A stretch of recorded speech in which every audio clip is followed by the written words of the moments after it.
Some people say a man is made out of mud. A poor man's made out of muscle and blood. Muscle and blood and skin and bones. A mind that's weak and a back that's strong. Hi, Frankenstein, the famous monster here. I'm also a dictator of YouTube at the moment. You may have heard of me. This video is unofficially sponsored by Jack Daniels. That doesn't mean that they paid me any money. It just means that I drank a lot of Jack Daniels before making the video. In Korea, they say, now that we're drunk, I can tell you the truth. It's kind of pat phrase or something. It's also kind of an excuse to tell people that things that you wanted to tell them, but you felt like you couldn't before. After you say that, you usually come on to some chick, or else you insult some guy. And it's just funny, huh? Okay. Do you guys know what a koan is? A lot of people in the West call them riddles, but they aren't really riddles per se. They're kind of a story or a statement or a riddle or whatever. I guess it could even be a drawing. On the surface, they contain some kind of paradox. When you look at a koan logically, it kind of defies logic. But if you consider it in the right way, you may experience some kind of intuitive response. Koans, like the famous question, what is the sound of one-handed clapping, are used a lot in Zen Buddhism. In a way, you would call them mystical, or could call them mystical, but they're really more psychological. So what you're supposed to do is sit and give honest thoughts to the koan during meditation. The point isn't really to solve the koan. In fact, there isn't any logical solution. Instead, the point is to experience the state of mind that thinking about it puts you in. I have a feeling that's my intention in making these videos. Sometimes I think I have answers to people's problems, or at least something valuable to say, but much more often, I'm just convinced that I clearly picture something that will put you into a frame of mind that's worthwhile to be in. Whether it's actually worthwhile is a question that I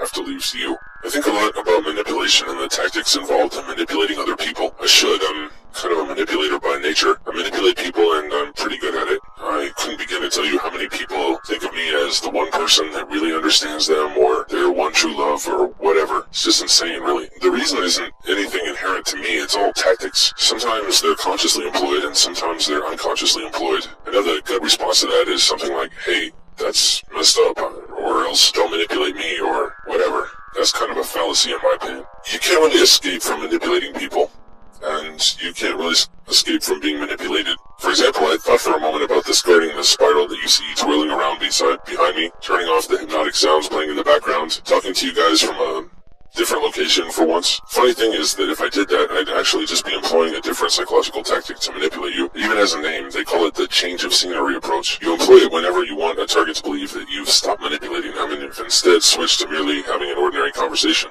Funny. Huh? In my opinion, there's no escaping manipulation and control. It's just inherent to the human condition. But it probably can't hurt to try and understand it better. One subject I've always found pretty fascinating is propaganda. Propaganda is the use of messages to influence people's opinions or beliefs. The key thing about propaganda is that it relies on certain tactics employed during the transmission of the message in order to convince you, rather than the actual strength or validity of the message itself. A message conveyed through propaganda could be right or wrong, it really doesn't matter. The distinction is that the tactics used to convey the message to you don't actually validate the message. Instead, they simply encourage you to believe it. You might find a quick overview of the tactics used in propaganda of some interest. One of them is flag waving. This consists of an appeal to your sense of patriotism or else nationalism. For example, someone might say, it's the American way. Or more subtly, perhaps maybe play patriotic music in the background while talking to you. Another one is to speak in generalities. This involves the use of appealing words to promote a message. For example, it's a great idea, or it's the right thing to do, and the right way to do it. The point is, it really doesn't prove anything. It's just use of words like great, right, correct, wonderful, whatever. Another tactic is intentional vagueness. By keeping a message vague on purpose, you could lead an audience to draw their own conclusions about it, or supposedly draw their own conclusions, which presents to them the appearance of objectivity. For example, the plot of a propaganda story might show some people who make certain decisions, like, for example, they smoke marijuana a bunch, and they have terrible lives, and that's also shown in the story, but they never overtly associate the drug with the quality of the characters' lives. It's just thrown out there for you to think about. Ostensibly, you're left to decide for yourself exactly why the characters' lives totally suck, but man, while you watch the story about them, they sure do smoke a lot of marijuana. Another technique is the use of oversimplification, which involves taking a complex issue and presenting a very simple solution by willfully ignoring many of the complexities complexities of the actual situation. For example, let's say I was giving you a political speech and I said to you, look at the mess America's in. The economy's in a shambles, AIDS is killing people right and left, teens are getting pregnant, the wars are going badly, I've got this really terrible pounding headache. You know what we really need is a Democrat in the White House. Democrat, that wouldn't really solve all those problems I just talked about. I'm not saying a Republican or a Democrat is good or whatever, but my point is that, the message, vote for a Democrat, is being conveyed there, but, not exactly fairly. If you elect a Democrat, it's not as if suddenly that person's gonna come along and solve every problem. It's a logical fallacy conveyed, well, not conveyed, what I'm trying to say is, the tactic doesn't relate to the validity of the information. And another propaganda technique is called rationalization. This is the use of very vague general statements to justify something which happens to be controversial. For instance, I might say, in every war, there will be some collateral damage, or even more glaringly, I could say, to make an omelet, you have to break a few eggs. What I'm really saying here, or what I'm really justifying, is killing a lot of people by mistake. But the tactic I use is to rationalize it in a way that doesn't even make you think of specifically what it is I'm rationalizing. Also, there's a technique referred to as red herrings, which distracts you from the logical fallacies or falsehoods inherent to my message by getting you to focus on something else, usually something that's very striking and memorable and interesting. For example, if I was running for president and my opponent was giving a speech and he said, like, then I'm gonna go to New Hampshire, and then I'm gonna go to Massachusetts, and then I'm gonna go to Washington, his voice cracks there, and I might focus on that and make joking references to it instead of paying any attention to the substance of the man's message. It's a red herring, it distracts you. And moving on, there's the classic propaganda technique of use of slogans. A slogan is just a brief and catchy phrase that sticks in your mind and promotes a message. The reason it promotes it is because the slogan is itself memorable, not because the message is good or bad. For example, I might say, better dead than red, or tobacco is wacko.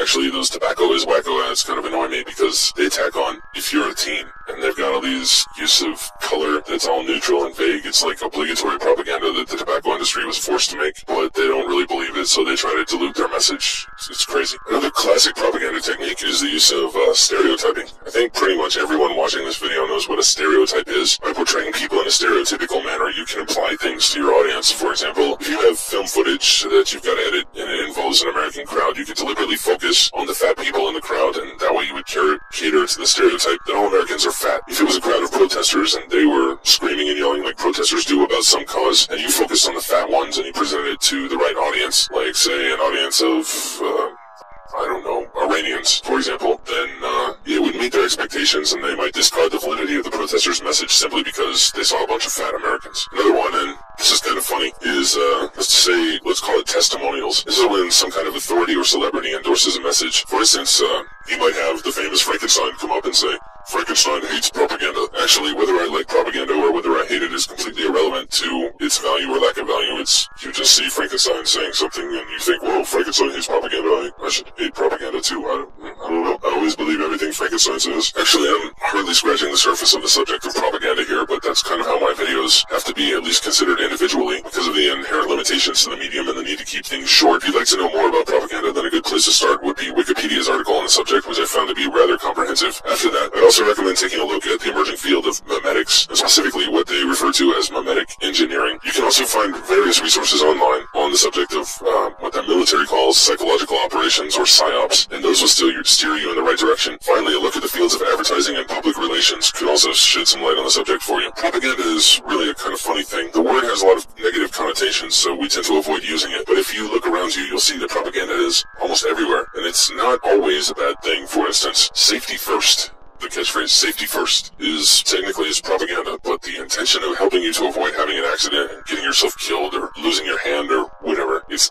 not evil. Morally, the use of propaganda tactics is neutral as far as I'm concerned. And a final note, for any viewers who have come to expect a new video every single day on this channel, that was really just a holiday thing for me. The norm here is a video about once a week. And Frankenstein videos are a little bit easier to produce, which means that I have a tendency to make a little bit more of them, and they might be the exceptions to that rule of about once a week. But anyway, just trying to keep you guys informed. Thanks for listening, and goodbye for now.